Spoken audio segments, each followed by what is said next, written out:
Welcome everybody back into NerdSesh. As always, I'm Carson Breber and alongside me is Logan Camden, and we want to wish you all a Merry Christmas, a Happy Hanukkah, a Happy Boxing Day, and we hope that you all enjoyed Christmas yesterday to those of you who celebrate, and we really hope that you appreciated the Christmas sports because that's what we're going to be talking about today. We had kind of an unprecedented slate with 5 awesome NBA games, 2 NFL games, but before we get into all of that, Logan, how was your Christmas, buddy?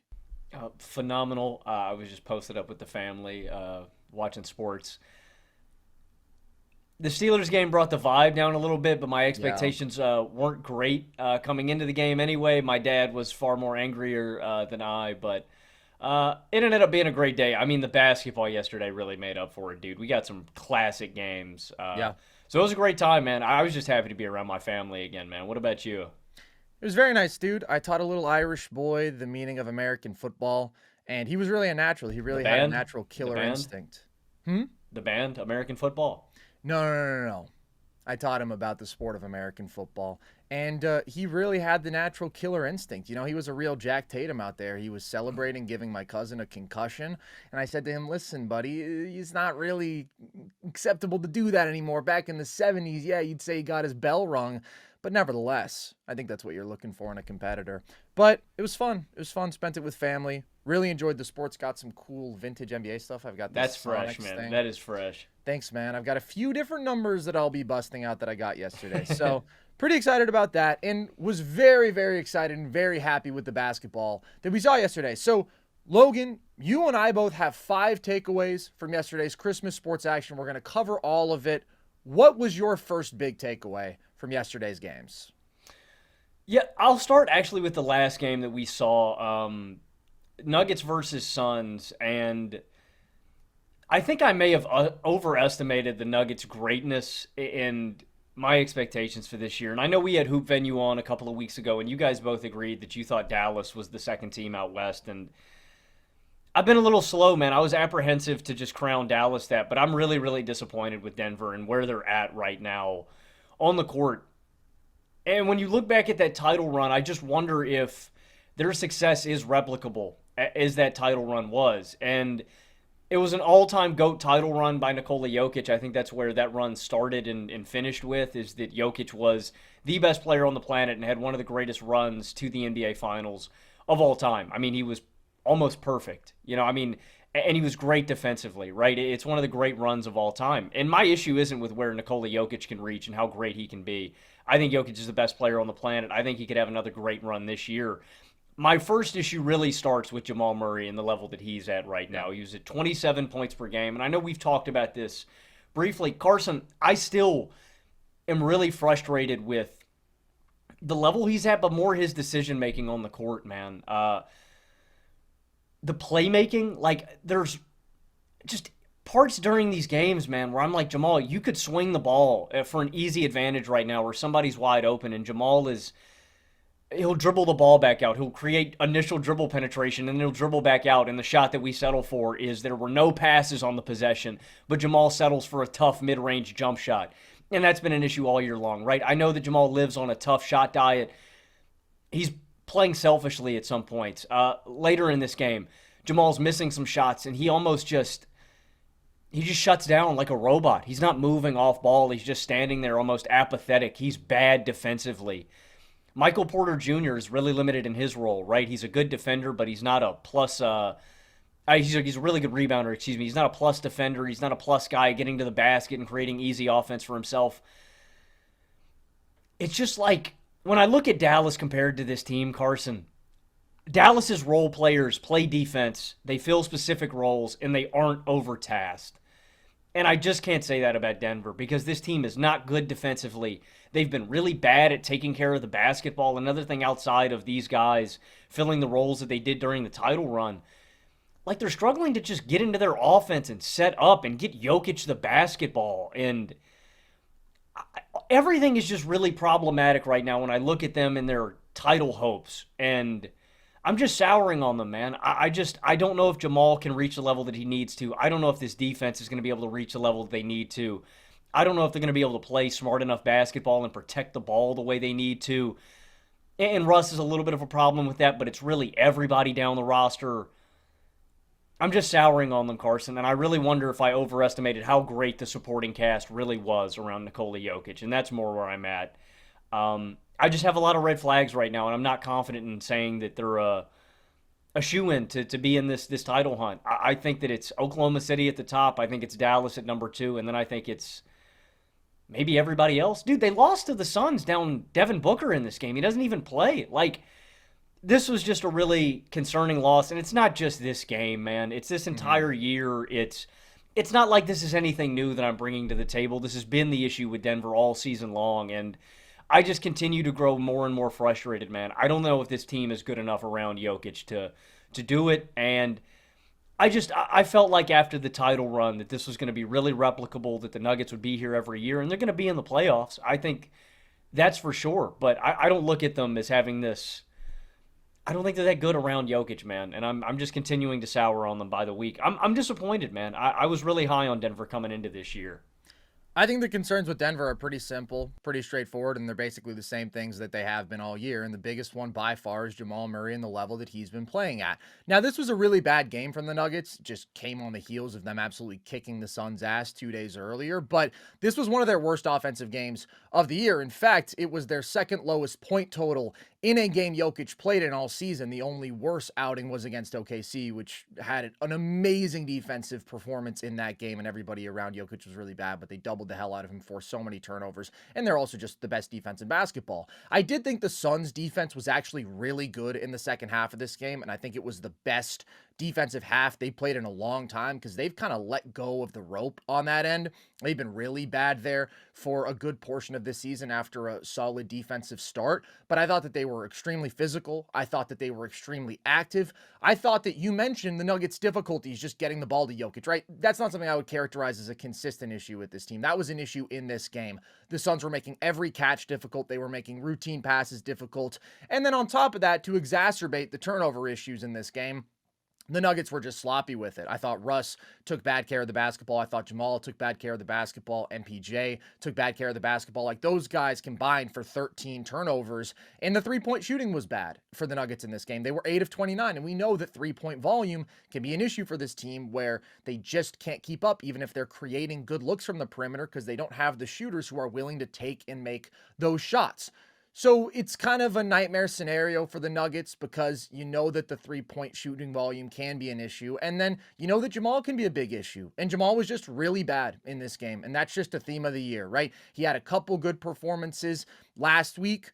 But overall, this guy hasn't been an average starting point guard this year.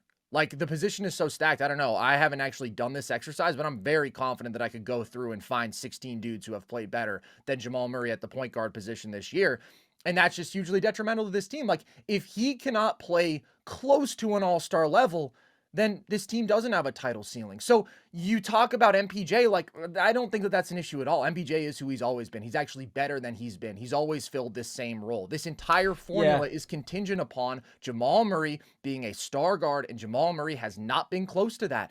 And you look at the results now, and when Jokic is on the floor, the Nuggets have been a better team without Jamal out there. They're 5-1 when Jokic plays and Jamal doesn't this year. They're 10-9 when both of them play. When they're both on the floor together, the Nuggets still have a very good net rating, +9, but Jokic without Jamal has a +12 net rating. For many stretches of this year, Russell Westbrook has just been a better basketball player than Jamal Murray with his defensive energy, with his playmaking, with his two-man game, with Jokic, with his physical imposition on the game, not relying on the same tough shots over and over again that Jamal is, that just have not been falling. I mean, he's 18 points per game on under 54% true shooting while being a bad defender and not a good playmaker. Like, he is the biggest X factor for this team by so far. And he hasn't lived up to his potential at all. So to me, like, that's what this season hinges on for the Nuggets. That's what it's been hinging on. I'm not saying that there aren't other issues, but I think a lot of the bench panic earlier in the year has been calmed because of how well Russ has played. And I think if they just make a simple move for a better backup center and maybe another decent bench shooter, like, then I would actually feel quite good about this bench. The other big thing that has plagued them is just effort and focus, and it's really unbelievable. I've never seen a greater disparity between what a team looks like in the first half compared to the second half than this year's Nuggets. Like, I tweeted this out the other day, but in the first half, Denver ranks 13th in offensive rating. They're 29th in defensive rating. They're 20th in net rating. They're a bottom third team in the NBA. In the second half, they're 5th in offensive rating. They're 4th in defensive rating, and they're 2nd in net rating. So the defense has been frustrating, but I don't think there's any question this team has the defensive personnel to be a good defense, because we saw it last year, because we saw it 2 years ago. And I think a lot of guys have underachieved defensively. I think that Jokic has had his worst defensive season so far in a few years. I think his effort has been inconsistent there.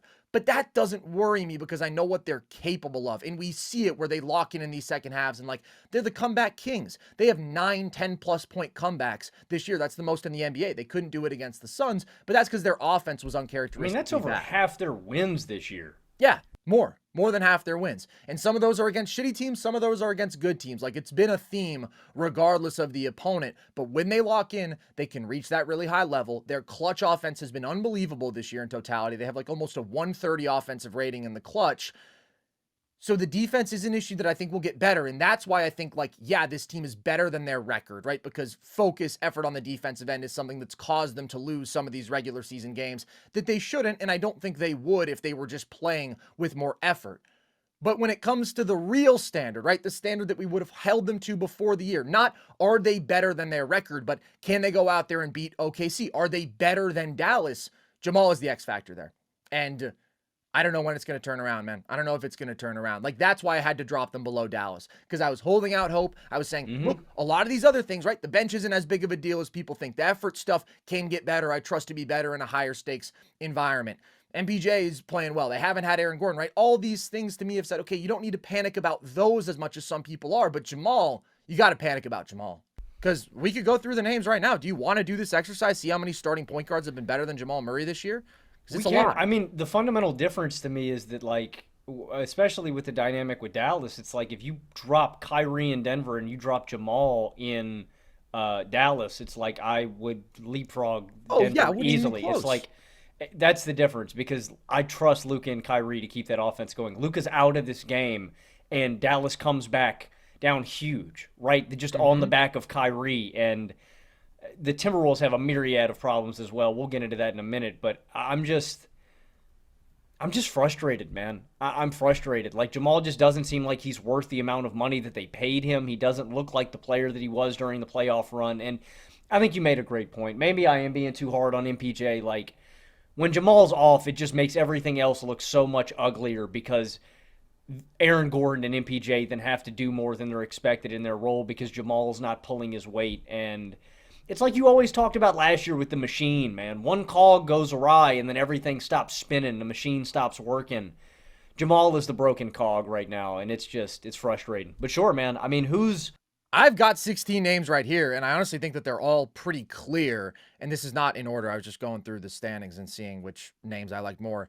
Darius Garland, Derek White, Jalen Brunson, Damian Lillard, Trae Young, Hallie, Cade, Maxey, LaMelo, SGA, Ja, Luka, Steph, Harden, Fox. Then I think Jalen Suggs, you could argue, right, because of his offensive issues, but I mean, he's been just about as efficient as Jamal. His offensive production isn't far behind, and he's in a different stratosphere as a defender. And then I don't know if you could consider Hero a point guard, but he's started a good number of games at point guard, and obviously he's been way, way better than Jamal. So the level that he was playing at in the 2023 postseason was that of basically a top 5 point guard. And now we're talking he's 17, 18, somewhere in that range. I just don't think the Nuggets foresaw that in their team building. And I didn't foresee that sort of drop off. And he's always had his inconsistencies in the regular season, but this has been big time regression. And if he doesn't get it turned around, then that's really detrimental to the ceiling for this team. I mean, especially when you're handcuffed the way the Nuggets are in their salary cap and with this apron stuff. And he's just not playing up to the level that his contract would warrant. And I don't blame the Nuggets for paying him. And out of respect for this team and my fundamental belief in Nikola Jokic and my belief in the supporting cast and this working for so long, just out of respect for them, I've held them as my number 2 out west. But until they make a move, and even if they make a move, it may not move the needle enough for me to move them into a different tier, even if it's some bench moves that make them better. They're firmly in a tier below Oklahoma City and firmly below Dallas to me right now, man. And I'm just disappointed. I was holding out hope, and Denver has yet to answer the call. They've been really inconsistent, and until Jamal turns it around, I just won't take them seriously as championship contenders. He's got to pull his weight, man. I do think the second half stuff is cause for optimism, as frustrating as it is, I'm sure, for Nuggets fans, because like every single time you're trailing at halftime to teams that sometimes you just shouldn't be trailing to, like I do think it speaks to this team's ceiling when they're engaged, but they haven't been engaged enough, and their ceiling with Jamal Murray playing at this level isn't what it has been previously, and this was not a good game from them at all. And obviously, Aaron Gordon goes down midway through this game. It was just really, really rough for the Nuggets. You know who had a great Christmas, though, Logan? Victor Wembanyama. Oh my God, what a game he had. What a game that was against the Knicks. Like, we had a slate of awesome games. That was my favorite game of the day. That was one of my favorite Christmas games ever. And I'm ready to definitively say, Logan, that Victor Wembanyama is not just a true, undeniable superstar. I think he's a top 8 player on the planet. And you mentioned earlier the show that we did with Tyler from Hoop Venue a couple weeks ago. At that time, we were talking, is he top 10, right? Can you say that definitively? And we said he's been playing at that level, but can you say it definitively? Probably not yet. Now I think we've seen enough. I've been moved with this offensive improvement. Over his last 15 games, he's averaging 30, 10, and 5 with 4 blocks per game on 51, 39, 87 splits, better than 64% true shooting. That is his offensive production, while being very arguably the most impactful defensive player on the planet. And I thought that this was just a sensational performance from him, really dominating the game in every facet, especially in the first half, where he's getting some of those really easy interior buckets, but he's also raining threes. And at the same time, he racks up a couple blocks and is hugely impactful as a deterrent. And he's playmaking well off the defensive attention that he's drawing.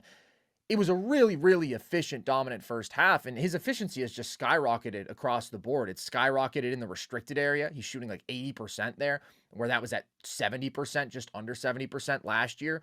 His touch, I think, is just better overall in the paint from beyond the arc. He's shooting 54% in the paint outside the restricted area. Now, that's an awesome number, and it also allows him to be more effective as a post-up player, right? Because he's never going to be, or at least certainly at this point, isn't your like super physical mismatch attacker, but the ability to just shoot over top of smaller defenders from like 12 feet out, he's improved in his ability to do that this year. He was 40% on those shots inside the paint, outside the restricted area last year. So that's huge improvement.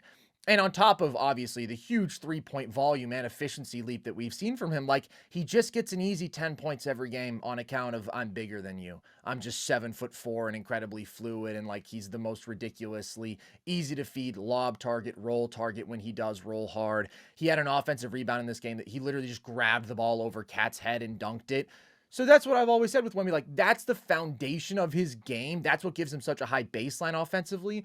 And then it's about rounding it out with the perimeter game. But he's done more than round it out. Like, he wants the perimeter stuff to be the foundation of his game. And although I think he'll continue to benefit the more and more easy interior stuff that he can get, the perimeter game has been incredibly impressive. And on top of this, he's holding opposing players 13% below their average field goal percentage at the rim on the defensive end. That's an even better mark than he had last year. The Spurs are 15 points per 100 possessions better with him on the floor. Like, that is just undeniable superstar impact. That is the level that he has reached. We're not just talking about an otherworldly talent now who can have 10 blocks in a game, who can make 6 threes in a game, who was the best rookie that we've seen this century, but nevertheless had his inconsistencies, especially early in the year. Now we're talking about a guy who makes a strong case for being the best defensive player alive, who can give you elite scoring production. That's what he's done for the last 15 games on elite efficiency, who is a versatile scorer. We see doing it on the perimeter and the interior, off the roll, in transition, at times creating for himself, and who can carry a subpar roster that is really bad without him. They get outscored by like 10 points per 100 possessions when he's off the floor, to being a legit playoff caliber team. Like, that's not just special second year player, that's special player period. Because how many guys could do that? Like, how many guys could you put on this Spurs roster and they would be in playoff conversations? I don't think it's more than like 8 guys in the league. Like, I think that right now Wemby is just below, to me, AD and KD after the top 5 this season, which is pretty undeniably, I would say, Jokic, Giannis, Luka, SGA, and Tatum. Those are the top 5 guys because Embiid just hasn't been healthy enough to rank. Then I go AD, KD. Then I go Wemby. I don't see anybody else who matches his night-to-night impact. Steph, LeBron, I think those guys at their age are too inconsistent. Like, this is just a truly transformative basketball player. It's no surprise. He was obviously going to get here. Like, this is Victor Wembanyama. As I said, he was the greatest rookie we've seen this century. Now, I think as a second-year guy, he's in a tier only with LeBron and Luka as the best second-year dudes who we've seen. Like, right now, he would be first-team All-NBA. That's what those guys did. Just truly transformative players. And I just don't think there's a limit you can put on him. Like, somebody asked me, a friend of ours asked, like, what's the soonest that Wemby could be the best player in the world? And I was like, next year. Like, how can you discount the possibility that it's next year? When you think about what he looked like day 1 of his rookie season to game 82, when you think about what he looked like game 1 of this season to where we're at right now, just 30 games deep, like, exponential improvement is the standard for this guy who has limitless potential and limitless ability to just continue to tap into and refine and get better. I'm absolutely blown away. He is a joy to watch, and he is a blessing to this league because it goes without saying we've never seen anything like him. Mm-hmm. And my God, it's just all clicking right now, and it's all clicking so fast. And I mean, the other dynamic with Steph and LeBron is that, you know, Wemby can give you 110% like every night too. You know, he's really young. Like can just give that full effort too. Totally. I mean, he's better than Ant, by the way, who we also were discussing him up against. I think he's definitively better than Ant with Ant's playmaking limitations and just. Well, yeah, and I mean Wemby's defensive impact just surpasses almost everybody on the planet. Like might be everybody on the planet.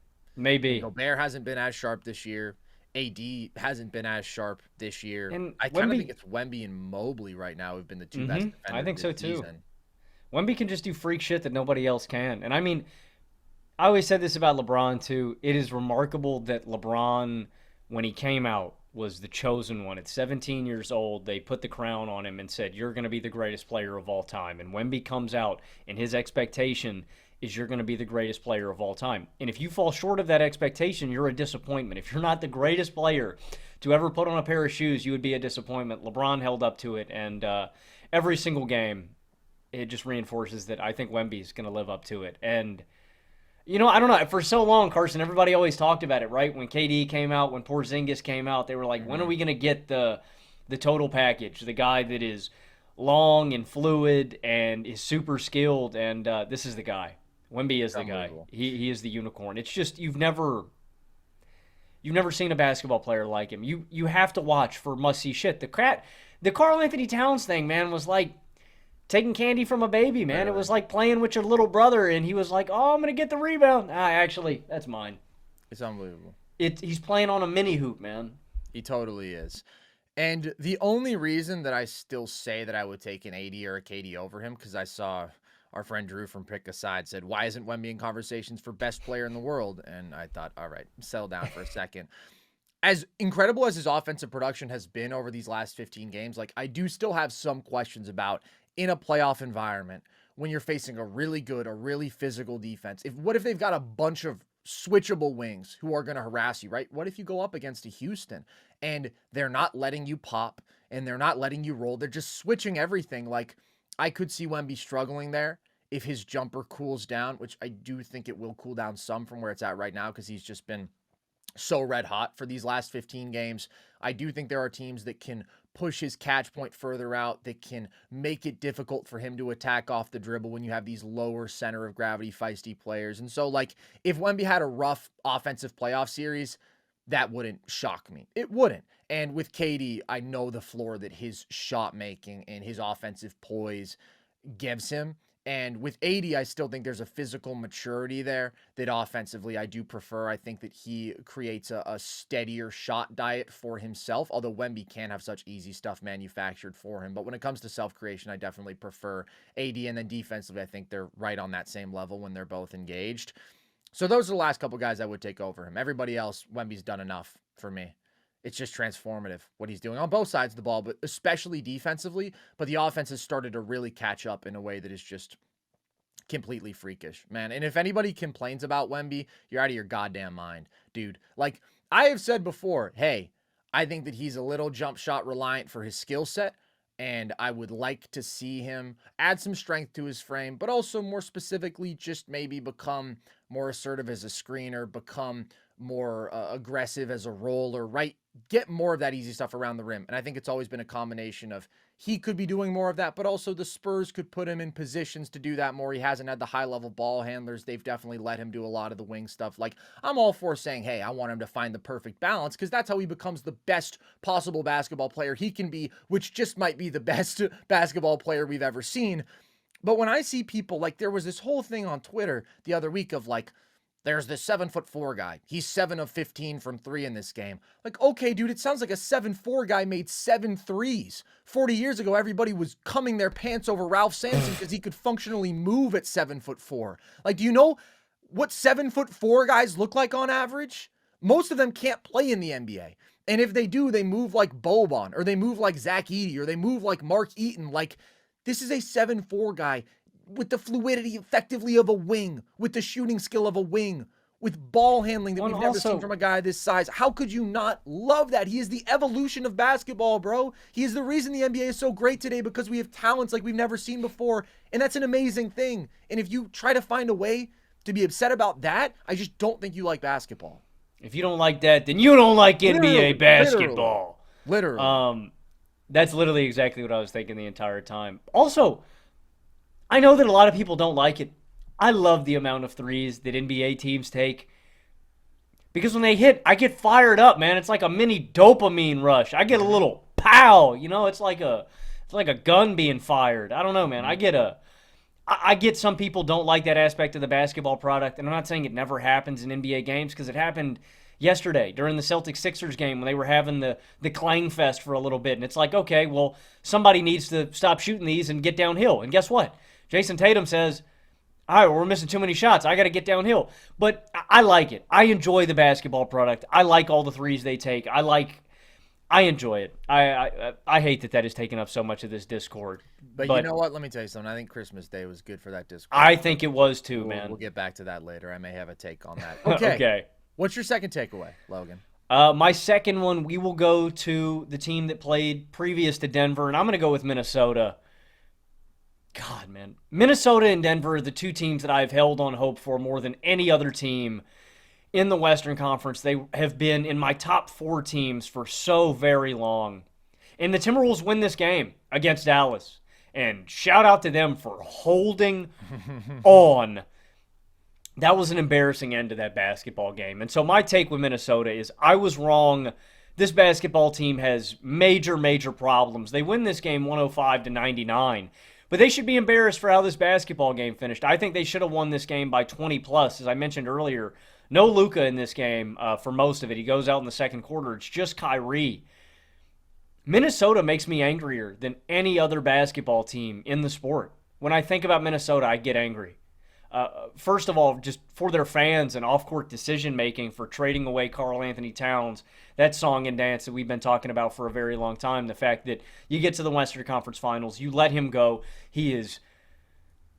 I get that Ant's the building block, he's the franchise. I mean, Cat is your cornerstone, though, dude. He is the bedrock of this team, the emotional leader, the guy that the city and this fan base love and they buy into.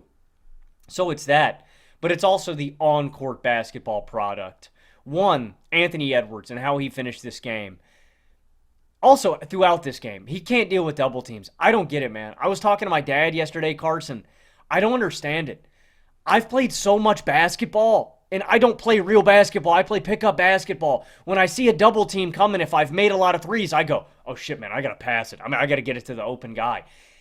And I think it's because of how Ant has played basketball for so long. He's wired to get buckets. And I'm not going to hate on Anthony Edwards because that's his DNA. His DNA is, I'm going to go and I'm going to score. Dude, he has horrible awareness. Like, dribbling with his head down or not noticing shit. It's like, Ant, you have to recognize. And I'll give credit to Joel Embiid. Embiid has gotten much better at it. He's not great at it, but he's better. When he sees that double coming, I got to get the ball out of my hands. They're going to trap me. It's going to be a turnover.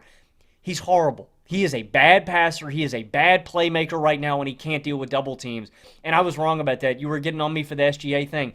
SGA's on a completely different planet as a scorer and as a playmaker right now. And I hate to admit it because I love you, Anthony Edwards. I love you so much, man. I know you're going to figure it out. I think you're going to be top 5 one day. I can see it. You're just not there right now. And him, not only just the playmaking aspect, settling for jumpers. And I'm not going to get on you for doing it for the majority of the game when you're building the lead or you're hitting. Late in this game, jumper. Yeah. Ant, we got to close the door. We got to slam it. Look how he closed out the game. What did he stop doing? He stopped taking jumpers. He finally got downhill, and it worked. And it's not just Ant, it's the spacing on this team. Mm-hmm. The spacing is arguably worse than any other team in basketball. And that's why I've been holding out hope so long for Anthony Edwards, is that I've always said if he was in a different basketball situation, I think you would see a different level of offensive impact. And unfortunately, he is just handicapped by this offensive situation. We can start with Rudy Gobert. Gobert is one of the worst offensive basketball players I've ever seen. The guy is incompetent. But it's like you mentioned earlier on one of our shows, Carson, sometimes Ant just needs to swing the ball to Gobert. The center will be parked under the rim. Ant will be one-on-one versus somebody, and Gobert's at the free throw line just wide open. And Ant doesn't pass him the ball, even though that's clearly what he should do right here. Kick it to him and cut. And just let Gobert do whatever he's going to do with the ball. If it's a dribble handoff, you just got to trust him more sometimes. But he's a problem, right? Because anytime Ant drives downhill, his big, goofy, gangly ass is going to be parked in the paint clogging something up. And so it makes his life harder. And then Julius freaking Randle, man. I just want to throttle Julius Randle sometimes. Mm-hmm. Julius never plays defense. He doesn't give a fuck about playing defense. And then offensively, it's the Julius Randle show. I'm going to dribble, and I'm going to dribble the rock 15 times, and I'm going to put up a tough mid-range jumper. I've tried, Julius. Carson, this thing just don't work, man. It just don't work. The defense can be great, and the defense can be good. The offense is going to stall out in the playoffs. The spacing is not good enough to lead you to be a good enough basketball offense. Like, I was concrete at 4 with the Timberwolves for so long, holding out hope, saying this defense is good enough. This offense just needs to figure it out. Carson, I'm going to ask you a question. Are there any above average, good offensive players here outside of Anthony Edwards? Because I look at this team and I go, Gobert is a liability. Randall, I think, is a liability. I think Jaden McDaniels is a liability. And you could argue that at this point, Mike Conley is a liability at this point in his career. I just think this is one of the worst offensive situations in basketball. You know, I don't know if it's like Washington bad or anything like that, but around a star, I mean, you couldn't have set up Anthony Edwards for failure any better than this. Like, it's just ironic to me, man. I think they made their defense worse. I think they made their offense worse by getting rid of Cat. Yeah. And the defense might be good enough to be a playoff defense, but that doesn't matter when all of your advantages are negated on the other end for Anthony Edwards. And I just think they are handicapping him and how great he could be offensively with how bad the situation is around him. Again, man, I'm just disappointed with Minnesota, man. I think there's a myriad of issues that keep them from being a real deal championship contender. The spacing, the cohesion, the Julius Randle factor, the way Ant is playing right now. Like, dude, I just think that maybe Minnesota's not in a completely different tier, but right now, I think they're below Phoenix. They're still below Denver. And those are still teams that I don't... put Memphis above them. Memphis is so much better than them. I'm there definitely two-way, especially the way Memphis can... I think Memphis is better defensively. I think they can disrupt teams. It's close. I think they can disrupt teams in a different way than Minnesota. They're definitely better offensively, though. Yeah. Like, I'm over Minnesota, man, and I'm just disappointed, dude. I've held on. Timberwolves fans, I'm throwing my towel in. I don't blame you, dude. And I think I've been lower on Minnesota than you. Timberwolves offense is bad, and this game, even though they do escape with a win, was a pretty catastrophic example of that in like what has been a catastrophic stretch. This should have been a 20-point win, man. They should have blown them out. They were up 90-62 with a minute 23 left in the third, and then you fast forward to 3.5 minutes left in the fourth, and they're up 97-91. I mean, they scored 7 points in 10 minutes of basketball. And the entire stretch was just a disaster. Like, Ant's off the floor for a bit, and they're looking to Dante DiVincenzo as basically their lead creator. They don't trust Conley with that sort of responsibility anymore with his regression. Then Ant comes back in the game. He keeps forcing these tough pull-up jumpers, a lot of them from mid-range. And as good as he's been on terms of pull-up threes this year, he has not been good for mid-range. He's under 40%, so that's inefficient offense. Breaking up the Ant tough pull-up jumpers where the ball is sticking to him and he's not creating anything for teammates. You've got these ugly-ass Randall post-ups and ISOs in traffic where the spacing's congested for him, and he's not passing the ball either. Like, the bucket that I think broke this stretch was like that miracle step-through righty bank that Randall had when he was still smothered by Maxi Kleber. Like, they didn't generate really a good shot for this entire stretch. And Dante can't hit a shot. Jaden McDaniels can't hit a shot. Mike Conley just can't do much of anything at all.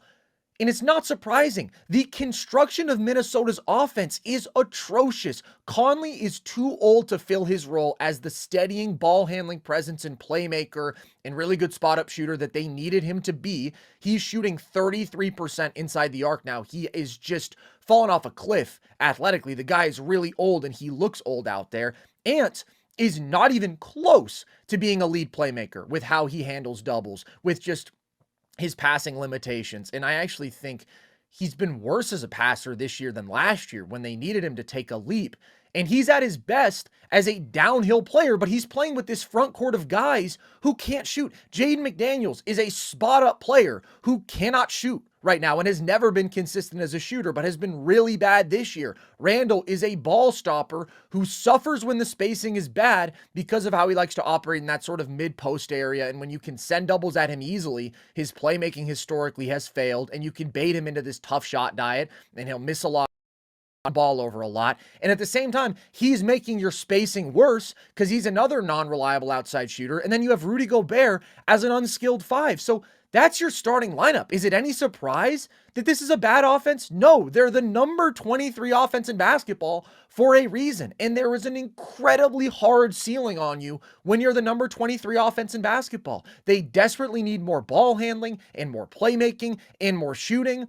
And they're not going to get it right now. It is going to be really hard for them to win a series with this offense, Logan. It's that bad. And this is a team that was on the verge of the finals last year. So it's not like all of this is because of the Cat trade, because like Conley also got worse. Jaden McDaniels has been worse. But I do think the Cat trade really hurt them offensively. I do think it hurt them defensively as well. And this team just isn't all that good, man. Like, their defense is still going to make them a bitch to play. And Ant is capable of a takeover scoring kind of series. But he is working in a really hard environment, and he hasn't grown in the area he needed to. The pull-up shooting growth is really nice, but playmaking is the big swing factor for him, and he didn't take a step there. So I'm very disappointed by Minnesota, but I kind of had a feeling this was going to be a bad year for them. It's just been worse than I expected. It has. And yeah, the final thing I'll add on like the playmaking thing too is I also think the other component is Ant feels like he needs to have the ball in his hands for the offense to have success. He doesn't trust anybody. Exactly. And nobody trusts anybody in this offense or on this team. Exactly. Everything is bad. The personnel is bad. The vibes are bad. The key decision makers are bad. It's a bad offense. It is a top to bottom bad offense. Yeah, it would be nice if Dante DiVincenzo could start splicking that shit like he normally does, but you know, how he's much is taking that a really tough shot fix? diet, and because the defense isn't scared of anybody killing them like one-on-one except Ant, it's really hard to create advantages too, right? So even DiVincenzo is living off that tough-ass shot diet he had last year, catching and shooting from the corner off. He just passed the ball. You know, they did a little give and go. It's a disaster, man. And I think there's got to be another move on the tape. This is not this year. I don't really think this year matters at all for Minnesota. I think they are where they are. I think they're going to keep their core guys. But Do you think they knowingly punted on this year just to be off the Cat money? Like, I don't know that I could say that. I don't think that's the case, but I just don't know how you could be shocked that this team got worse. Yeah. My question is just, did they really – was Naz Reid that important to them?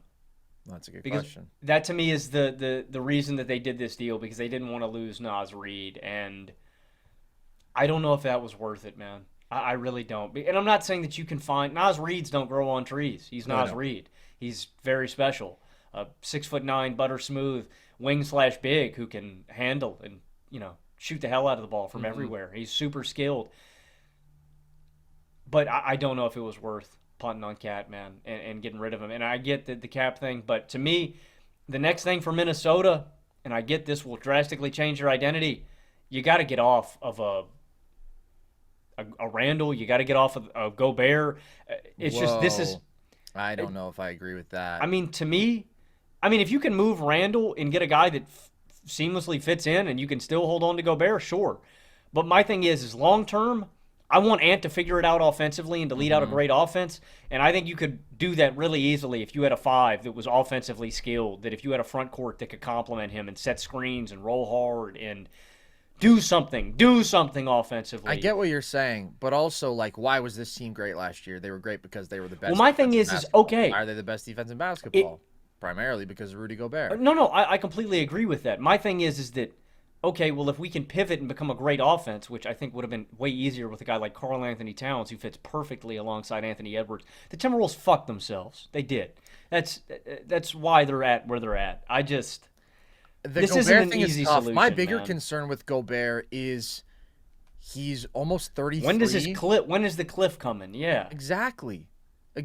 Like, you have this whole idea that, okay, we're going to move off of Cat's money. We'll be more flexible. But you were just in the Western Conference Finals. Conley's 37. Now he's hit a wall. Gobert is going to hit a wall eventually. Randall's trade value is in the dirt, and that can't be a surprise. And I don't think he's the guy you want as your offensive number 2 going forward. So it's like, how much flexibility did you really gain yourself by moving Cat? Not enough, in my opinion. Like, I probably just would have tried to be the best basketball team that I could be, and I think the Cat was their path to that in the short term at the very least. Speaking of Cat, Logan, I've got to take away about the New York Knicks, because as much as we can rave about Wemby and how amazing he was and has been, the Knicks got the win. And the biggest reason the Knicks got the win is Mikal Bridges went absolutely berserk. He and Wemby both dropped 40 in this game, and Mikal is balling right now. And guess what, Logan? I really like his fit in New York, as I did when they made the deal. And there was a lot of panic early in the year about Mikal Bridges and the Knicks as a whole. And I remained pretty optimistic throughout. And I said, I think a lot of people are overreacting. And I think that has very much been proven true. In December, Bridges is averaging 22.7 points per game on 69% true shooting. And it's just a really awesome offensive player and a really awesome fit in this offense. He is so great away from the ball, which is really what they need from him alongside Brunson and Cat. He's an elite cutter, one of the most instinctual cutting wings in basketball and most willing off-ball movers. He's been a really good catch and shooter, 68th percentile efficiency on catch and shoot jumpers. And on top of that, all the complementary stuff where he just fits in and does everything you want from a wing. He's bringing some real juice as an on-ball scorer. He's a 78th percentile pick and roll scorer, and that's what he did in this game. I mean, it was a combination, but down the stretch, who took over getting shots for himself, Logan? It was Mikal Bridges. And specifically, he was doing it from the mid-range, where he has been amazing this year. Like, as a shot maker, on-ball, off-ball, from just about anywhere on the floor, he's been out of this world. He's shooting 53% in the paint outside the restricted area. That is an elite, like, A-plus number. He's shooting 54% from mid-range. That's an A++ number. And he's shooting 49% on corner threes. That's an A+ number. The shot making has been out of this world. He hasn't been good on above the break threes, and he's been very efficient in the restricted area, but he doesn't drive. He does not drive all the way to the basket. And he doesn't draw fouls. Like, when he does get to the basket, it's usually off of a cut. So he's attempting under a free throw a night. So for that reason, his efficiency overall isn't as great as his efficiency is from all these different spots on the floor. But, like, that's okay with me, man. He's your third option at the end of the day. It would be nice if he got to the line.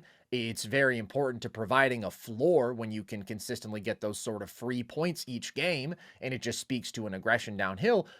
But that's not his skill set. It's been extreme this year, how little he's gotten to the line, but he's still been a really, really good scorer for them because the jump shooting has been so great. And probably more importantly, although the offense has been wildly impressive, he's been significantly better defensively since the bad start to the year on that end. He's been impressive as an isolation defender. He's top 5 in drives stopped this year. I saw that stat the other day.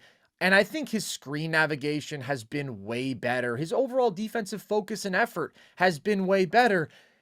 And that's another thing that I held out hope for early in the year. I was like, A, let's chill out declaring his jumper broken. And B, like, there's no way he's this bad defensively now. Like, it was concerning. He was bad defensively to start the year.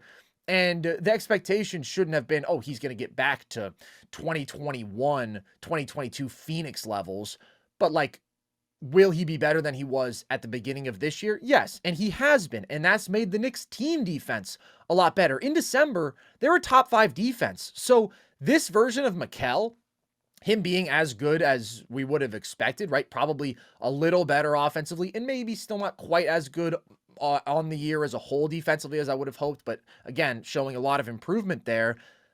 That means that we're seeing the Knicks team that I expected to see. They're second in offensive rating. They're 14th in defensive rating. Like, the formula for them was always, let's be an elite offense and let's be a slightly above average defense. And they're doing that now. And they're playing really good defense as of late.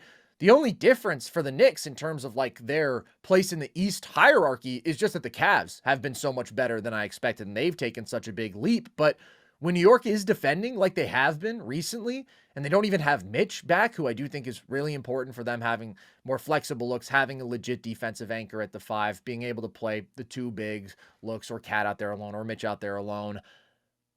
Like, at full strength, I do actually think they are really close to Cleveland. I still prefer Cleveland for the two-way stuff, but Knicks are putting it together, man. And Mikal's a big part of that. And I just think a lot of people really overly panicked early in the year for a team that had so many new pieces that needed to gel and wasn't even at full strength. And it's coming together really nicely. I really, really like the Knicks. And of course, shout out Cat. He's had an amazing offensive season, but he's been doing that all year. It's Mikal who's really, really come along nicely. Yeah, I think the Knicks have the offensive advantage over Cleveland, and Cleveland has the two-way deal. And obviously the Knicks are never going to be a perfect defense when you have 2 liabilities like a Jalen Brunson or a Karl Anthony Towns. Yeah. But like you said, doing this without Mitchell Robinson is really impressive. And 2, I don't know why people were skeptical about Bridges' game, considering what we had seen in Brooklyn and what we had seen in Phoenix. It's like, okay, Phoenix, he flashed that defense and all the complementary stuff that he could do for a winning basketball team and as an off-ball guy. And then similar kind of like to Jaren Jackson Jr. last year in Memphis when he got all these touches, it was like, okay, well, when Jaren Jackson Jr. can finally go back to playing a number 2 role, he's going to be way better at it because he's got all these reps. And same thing with Bridges. It's like, okay, this may not be the thing that Bridges is best at. He's not best as a number 1 on a team, but all these reps he's going to take in Brooklyn should lead to him having way more areas of his game developed when it's time to do that complementary stuff. Like you mentioned, taking guys off the dribble in isolation or taking guys out of the pick and roll and getting to his spots in the mid-range. You're right, he's never going to be a perfect basketball player offensively in terms of rim pressure and stuff like that, but his game is so much more fleshed out than it was in Phoenix. Bridges was a very limited offensive player. He could do a little bit of this stuff, but not at this level. He's so much more reliable and so much more consistent now, and that's a reality with a lot of these teams. It's going to take a minute, right? Philadelphia just played their 6th game this year together with Embiid, Maxey, and Paul George, right? The Knicks have been together with this new look for not even 3 months now. These things take time to figure out, right? Milwaukee has hit their stride finally this year after a down year, right? Like, that is something, man. Basketball fit, there's something to be said about that. And I think that now they're through the honeymoon phase, they're through the figuring this thing out, and now they're ready to hit their stride. I think the Knicks are very real in the East. And, sorry, do you have anything else on the Knicks you want to add before we go on? Because that has a lot to do with my next take. And I think I underestimated a lot of the teams in the Eastern Conference, and I don't think the Celtics have as much of an insurmountable lead in the Eastern Conference as I expected. Oh. And this has to do with a lot of factors. One of those factors is my belief in a lot of these other teams out East that I didn't believe in at the beginning of this year. Cleveland has really changed my mind. I think they're a real deal contender in the East, right, with what they've been doing and what Mobley's been doing and Garland's resurgence. And the depth, I think Cleveland's very legit. At New York, as we mentioned, I think is a very legit candidate. I think Milwaukee is somewhat real. And I say somewhat real just because they figured it out with their role players. And when you have a duo of a Giannis and a Dame, they can be the 2 best players in a playoff series. And with what we saw out of Philadelphia against Boston head-to-head, I don't know if I can fully count them out just yet. Joel Embiid, I don't like how he conducts himself off the court. I don't really like how he conducts himself on the court sometimes. But good God, man. He's one of the most skilled big men in basketball history. I got to give him that. Like, Sure. when Joel is on, it's something special, dude. It's not typical big man stuff, but the guy can just lace three-pointers and lace face-up jumpers with such ease. He's so skilled. Tyrese Maxey is special. We were talking about him versus Jamal Murray earlier. You put Tyrese Maxey in Denver, I definitely believe in them more. He's got juice. As a playmaker, as a shot maker, he can do his job. And I like Philly's supporting cast. So a lot of this has to do with, I believe a lot more in the other four teams in the Eastern Conference than I did at the beginning of this year, where I kind of look at them all as they're a tier below Boston for sure, but they're still really competitive. Boston scares me, Carson. I don't know, man. One, Porzingis and his availability. Did you see all the planting stuff in this game? KP had a couple moments that really scared me, man, where he planted with his early in this game. I can't remember who he was being guarded by, but he has a step back and his left knee just completely buckles and he has to walk it off a little bit. I thought he might got hurt there. There's a couple other plays in this game where he's planting and his knee goes, and as he worries me about his health. I think Porzingis is a legitimate game changer for Boston and his skill set with how easily he can shoot over the top of defenses and how great he is as a rim protector. But his availability scares me. Brown had a down game. Tatum was settling a little bit for the jump shot. It wasn't perfect looking, but I don't know if Boston is as great as I thought. I know on their best games they can just blow teams out of the water, but their style of play, I think, leans itself to them leaving the door open some games where teams can catch them hanging. And Philly did that in this one.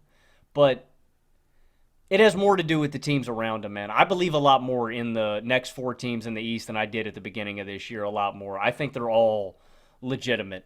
Again, I think Boston's still my number one team, but I think they could get got this year, Carson. And I don't know if I'd be surprised. So don't get me wrong. I would still take Boston out of the East, but it's a lot more real. I believe in those next four teams a lot more than I did at the beginning of this year. You're including Philly in that? Yes, I am. Wow. I don't trust Philadelphia. Yeah. Joel Embiid, if I had to guess, if you pushed me, I would say Joel Embiid is at 60 to 70% when the playoffs come around, and he probably plays 50% of Philadelphia's game in the playoffs. Yeah. That's his rep. But if Philadelphia is fully available and Tyrese Maxey is ready to go, Philly's dangerous. Philly for sure is dangerous. That takes, again, the prerequisite for Philadelphia doing any damage in the playoffs is a fully healthy Embiid and an Embiid that is nails on everything like he was in this game. But I can't fully count the possibility out. They are dangerous. I like that word choice. I feel like kind of the most predictable storyline of the season was that Philly, after being alongside the Wizards in the standings, almost 20 games into the year, would then turn around and they would be like the prototypical dangerous 7 seed, because obviously they were going to make the playoffs in the East because the East is that bad. And they're going to get hot, and if they get all their dudes healthy at the right time, they can totally reel off a stretch where they rack up a bunch of wins, right? Like, that is a very predictable narrative arc for them. Does it mean that I put them in conversations with Boston in a best-of-7 series? It does not, because of my concerns about Embiid. Maxey was awesome in this game, and he's had a few really good games as of late, but particularly in this one, I thought his playmaking was excellent. I thought that his defense was really good. I thought that he was very efficient as a scorer. Like, he was awesome. But he hasn't had a great year. I think he really is dependent on Embiid being on the floor to be an efficient. But I mean, he is like a perfect compliment to Embiid, dude. I do when really they can like set him him as a up, compliment to Embiid. I don't like him as much as my number one primary creator, and I definitely think I overrated him in the offseason when we were doing our top 10 point guards. But as a number 2, I don't know if you could draw up a better spot up guy. He's got a great all-around number 2 skill set. But yeah, he's not somebody you want as your number 1. His playmaking. He's a perfect compliment when Joel is available, though. He's a really nice compliment. PG, though, has really struggled as a scorer, and I think he's done some of the nice complimentary stuff, playmaking, defense, but he doesn't get to the rim at all anymore. His shot just has been off, so you could argue that's part of it, and obviously he's dealt with some injury stuff, but he hasn't been good. I don't know, man.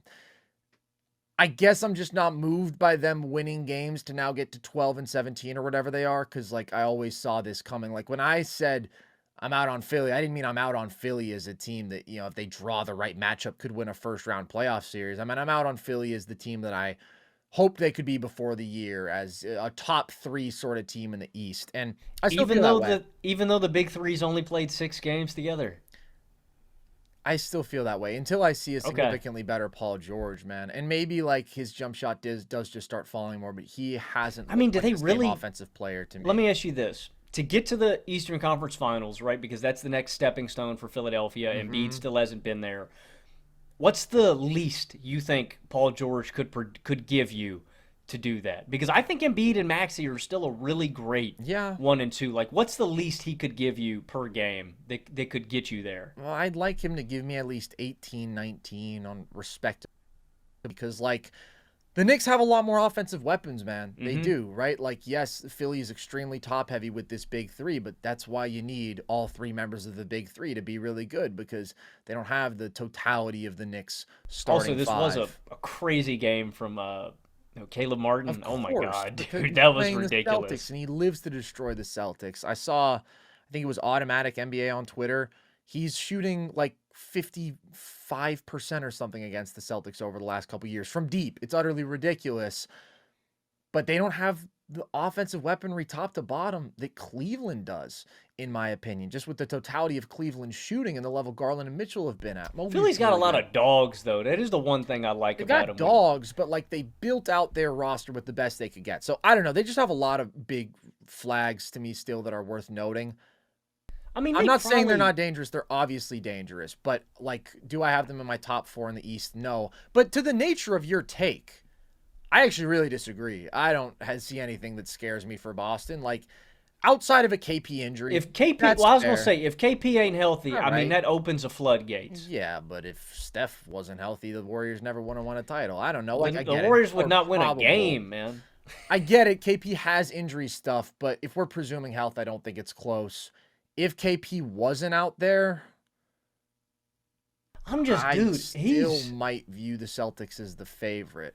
But I still think they'd be. It's just ridiculous. It's ridiculous how talented they are. And like nobody else compares in terms of not having a hole, right? The Cavs, as good as they are as a two-way team, they have weak points defensively on the perimeter. And I still, as much as I love Evan Mobley, it's like we might see how he holds up offensively over the entirety of a playoff run. Philly, we talked about. Milwaukee, yeah, their supporting cast is playing better. What happens if Andre Jackson can't make a shot in a playoff series? AJ Green is a quality defender, but like, do they have the perimeter personnel to not just get destroyed at the point of attack by a Boston team that is better at just finding mismatches and destroying them than anybody else in basketball? The Knicks, how do they hang defensively with both Brunson and Cat on the floor? Like, Boston just has eternal answers because they're like the most skilled top to bottom basketball team that we've seen. And Tatum is better than last year. And I think Derek White is better than last year. And Peyton Pritchard is significantly better than last year.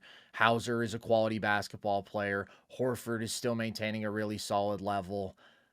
I don't know, man. I just think they're a better team than last year because I don't think Tatum's going to go cold like that again. They have more weaponry in total. They haven't been as hot shooting the ball as of late, but I think that like this is the best three-point shooting team we've ever seen when you just consider how much of a threat all 5 players on the floor are at all times to actually knock down triples. And then you get KP out there and he's one of the best mismatch attackers and rim protectors in basketball. I think they're way clear of anybody else in the East. I feel that way still, even though they've dropped 3 of their last 4. Who cares? They're ridiculous. Well, I mean, and they still do. Don't get me wrong. Like, Boston's fantastic, and the rate that they generate open three-pointers is unlike anything I've ever seen before because people will complain about it. And don't get me wrong. Early on, Boston's clanging. I'll be damned if all of them weren't wide open. Like, they were all fantastic looks. Like, I get it. And maybe we'll see. Maybe Missoula will have them boys watch The Town before the playoffs. That's really get all it takes. Fired up. They're unstoppable.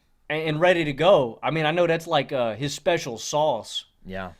And let me ask you this. So is Philly the bottom team out of those, or is Milwaukee the bottom team out of those? I like Milwaukee more. I agree. Milwaukee's really put it together. They've shown us they can do it. I do think they've found something real with the wings who they are playing more with Andre Jackson and AJ Green. I think that's made them a significantly better team. Giannis is just playing out of this world. I know that he's going to be there when it matters, and I trust him more than Embiid. I take Milwaukee over Philly for sure. Philly, man, I need to see more. By the way, in the minutes that their big three has played together, and this is a small sample size, but they have a 100 offensive rating. Like, it's not like they've been good even when they have had their guys out there, and I get it. They absolutely deserve more time to gel. I do think there's going to be some stretch this year where they're actually ripping off wins, and they've kind of started it. I think they've won 4 out of 5 now, but I'm not truly big picture moved with Philly, and I'm definitely not truly big picture moved with Boston because I just think that they're amazing. I think that they are a juggernaut. It's the most wonderful time of the year for getting in on all the hoops, football, and hockey action at DraftKings Sportsbook. In the season of giving, we're being gifted college football and basketball, pro football and basketball, and pro hockey too, almost 24/7. So many games every day, so many opportunities to place your first bet. Try betting on something simple like picking a team to win. Go to the DraftKings Sportsbook app and place your bet. And here's a gift for all new customers. Bet $5 to get $150 in bonus bets if your bet wins. Download the DraftKings Sportsbook app and use code NERDS. That's code NERDS for new customers to get $150 in bonus bets if your bet wins when you bet just $5. Happy holidays from DraftKings. The crown is yours. I think we got to talk about this Warriors-Lakers game, Logan, in one way or another, because it was really, really fun. It ends up coming down to the absolute wire. Steph hits 2 crazy threes to tie the game up, and then Austin Reeves ends up getting a pretty easy blow-by versus Andrew Wiggins and just hitting a little layup to end it. But if I had to pick a takeaway from this game, it's not probably going to be anything about what these teams could do to build their contending rosters around LeBron or Steph, right? I feel like we've beaten those topics to death, and until a major move is made by either one of these teams, which I don't necessarily expect, but it hasn't happened yet, what is there that's new to say, right? My take watching this game, honestly, is just like, man, if LeBron and Steph could be number 2s on a different team with an actual contending roster, like, they would just be so awesome in that role. And the reason I say that, even as they both played like bona fide number 1s in this game, is kind of because of that very fact that they're capable of reaching that level, but it's not a night after night thing anymore, right? LeBron has his game against Minnesota. He has that slump. Steph has his 2-point game against Memphis. And then the other night I was at the Pacers game when he shot 2 of 13, right? Neither of them are able to consistently assert themselves night after night in the same way that they used to. But if you just took a little bit of that burden off their plate, I mean, I think that they're still both such phenomenally impactful players with such incredibly high offensive peaks. If their top priority was winning a title for both of these guys, I really think we've moved past, like, hey, how do they bring the talent to their current situations? I think it would be about, how do we get them to a different situation? How do we put them on a roster that already has more pieces in place? Put them together, man. Or you could put them together, of course. Like, that would be awesome. I mean, the fan fiction that I would write after that about the times they have in the sauna. Didn't you already? Oh, that doesn't sound like something I would do. I think after I read the about Olympics, that one. writing a story about them having some sort of romp in a meadow, I don't think I would do something like that. I heard this one story about you and That was Nicolo Matt Melli. Spawnhour. That was Matt Spawnhour. Oh, Nicolo Melli. Well, I did have a sexual dream about him once, but that's a story for another time. That is honestly where I'm at, though. Because, like, we can say, oh, well, they got to trade Kuminga. Like, yeah, okay, they should, but they should have traded him in 2021 and 2022 and 2023 and earlier this year. And we can say, oh, well, the Lakers got to figure out their point of attack defense. Yeah, but they should have done that last year, and they haven't. Like, maybe we're just dealing with inept front offices, right? And that's kind of the burden, the curse of these guys being so great for so long. Because I do think we have to just appreciate this, right? How insane it is that we're in Christmas 2024 and you put these two in prime time with teams that have been average when they've both had down years by their standards, and they can still deliver a battle like this. It's incredible. Steph right now has the 4th highest points per game ever by a 36-year-old player, and the narrative has been about him falling off. But the only dudes above him, number 1, Kevin Durant, another guy who's playing right now. Number 2, LeBron, who he played in this game. Number 3, we're not going to talk about. For LeBron, The only other player ever to play 22 seasons was Vince Carter, who in his 22nd season averaged 5 points per game for the 20-win Hawks. LeBron, He had one more in him. he had one more in him, but it wasn't a good one. LeBron still has a good one in him, man. He might have a good few. Like, it's just unfathomable what these guys are doing, and it's become so routine, and we've become sort of numb to it. Like, I do think we just got to take a moment to appreciate it. What? I'm not saying it's going to be over. We can't be numb to it, man. We can't be. It's ridiculous because we've never seen this kind of like long. I mean, yeah, just dudes doing it for this long at this level, man. We've never seen it. From multiple dudes in an era like this, we've never seen it. And what's ironic, too, is I saw a lot of people on Twitter talking about this, too, but, like, the fact that they are still almost carrying Christmas Day, right? Like, we have new stars, don't get me wrong, like a Joker. Yeah. But the fact that, I mean, they're still the big dogs. You know, everybody, what are you doing tonight? I'm watching Steph and LeBron play on Christmas night because that's what everybody's doing. If we lived in fantasy land where you could move these guys to any team, hypothetically, let's say you still had to make the money work, so you still had to make the contracts work, but you could trade them either anywhere. Where would you like to see them play, and where do you think they could win a title? I think so, too. Together. It was awesome in the Olympics, man. Yeah, it was really awesome. I mean, they do have such incredibly complementary skill sets. Last year, I thought the dream fit for LeBron would have been to just slide into the Julius Randle role, but I don't think that really works in the same way anymore. But I think that they both have relatively malleable skill sets. LeBron at this stage, with how he's sort of leaned into some of the off-ball stuff more, especially when he's shooting well. Send Steph to Houston, man. Could send Steph to Houston. I mean, that defense would still be awesome around him, and he's the sort of offensive engine they need, but that would still be quite an offensive burden on him.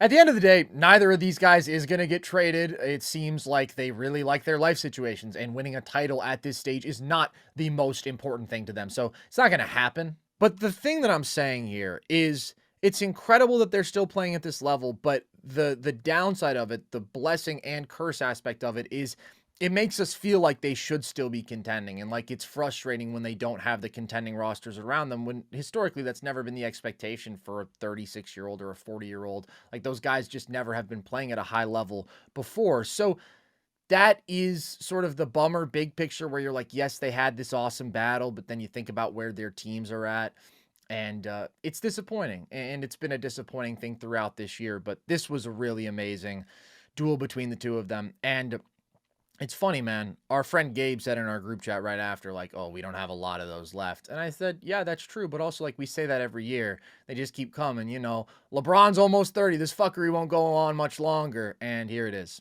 He's 40. Tom Brady infamously in 2012. Well, at least, you know, we won't have to deal with Tom Brady much longer, you know? Well, Max He's Kellerman going to retire the cliff was coming imminently. You know, it may be disappointing that those teams can't contend, but I have another disappointing team that also can't contend, man. Real quick before we move on, can I just give a shout out to Austin Reeves, because he played a great game. Yeah, and he also bended that corner on Wiggins. I'm so mad, dude. I wanted OT. Yeah, he's really good. Austin Reeves is really good, and he's a very nice third option to have. And on the flip side for the Warriors, Dennis Schroeder just needs to start making some shots. I think the fit is good. Schroeder came up big with that steal and kick to Steph late, but yeah, you're right. But in totality, I mean, what is he shooting as a Warrior? Like maybe 30%. I like what he brings to the table, though. He is what y'all need. I do too. Well, I'm saying he's shooting 28% in his 4 games. That's all. All right. I'm like Carson ain't say nothing, and we're going to go right into my awesome transition. Yeah, sorry. The team that also is disappointing and can't contend is my Pittsburgh Steelers. And I've been saying it. It took my dad, who has been fighting for a long time that the Steelers are real deal contenders. He's been saying it to me every week. I don't agree with you. He said, Logan, you're right. And I hate being right about Pittsburgh, but I often am. We're the same old Steelers. I feel like the Dallas Cowboys right now. I always get on the Cowboys, same old Cowboys, same old Steelers. They can give it right back to us. What happened in this game? The Steelers failed to capitalize on their opponent's mistakes. They can't recover a muff punt in this game. For other teams, that may not be that big of a deal. For the Steelers, it is. We rely on those things. Against Baltimore, I think we had 2 or 3 fumbles that we don't end up recovering. Philadelphia, we forced 2 turnovers, one back-to-back on a muff punt. We come away with 3 points in that game off turnovers. Steelers can't survive self-inflicted wounds. In this game, Russ throws an interception in the end zone in double coverage. Think about it. He had multiple game-swinging mistakes against Baltimore. In the Eagles game, Najee fumbles the ball away. What else kills him in this game? They're too limited offensively. Like every single year, the Steelers are snowballing right now, and I could see this inevitable avalanche coming from 10-3 to where we will be at the end of this year, 10-7. The Steelers are phony. The Steelers are fool's gold. I don't like saying this. I live and breathe the Pittsburgh Steelers. I live and die with the Pittsburgh Steelers, but I've been saying it all year in this game. Mike, I didn't expect to win. Carson, you can back me up on this. I texted our group chat before the game. I said, I don't expect us to win this game at all. I have zero expectation of a victory. I just want a competitive game. I just wanted us to show up and you guys to give me that old fake hope where you could get my hopes up and we'd be close in the third or fourth quarter, and then you could let me down and deflate me like a balloon in the fourth quarter, and I was going to be okay with that. I just wanted a little bit of that sweet false hope. But the truth be told, I'm numb to this feeling. My dad was throwing a hissy fit at the end of this game, all frustrated and pissed off with how much he bought into this team. I wasn't. I sat there, I kept my mouth shut, and just watched as the car crash in front of me ensued.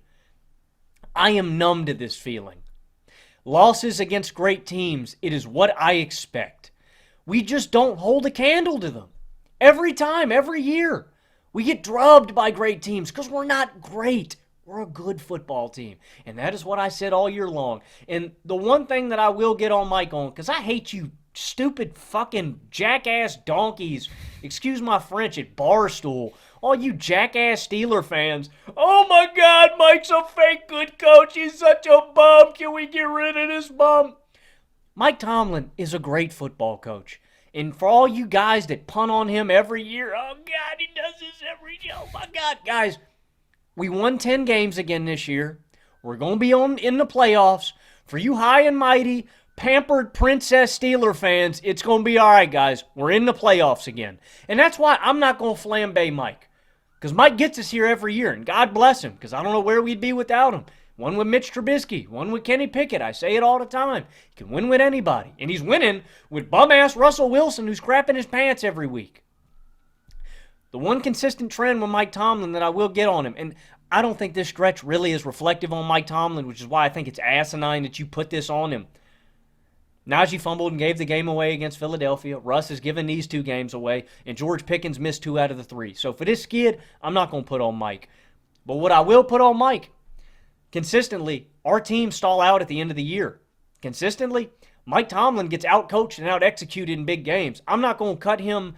I'm not going to give him extra burn for losing these games or what we did offensively. What I will get on you for is what we saw out of the defense today. And I saw a team that was disjointed, that was not ready for this. There were too many wide open guys and mistakes defensively for a Mike Tomlin led team. And the one thing that we always harp on, the last playoff win Mike Tomlin had, Obama was in office. You ever think about that? I sat back for a fat minute on Christmas thinking about that. Yeah. The last time, we've had 2 different presidents since Mike Tomlin won a playoff game. By God, do I miss him? I mean, damn. Is that what it takes?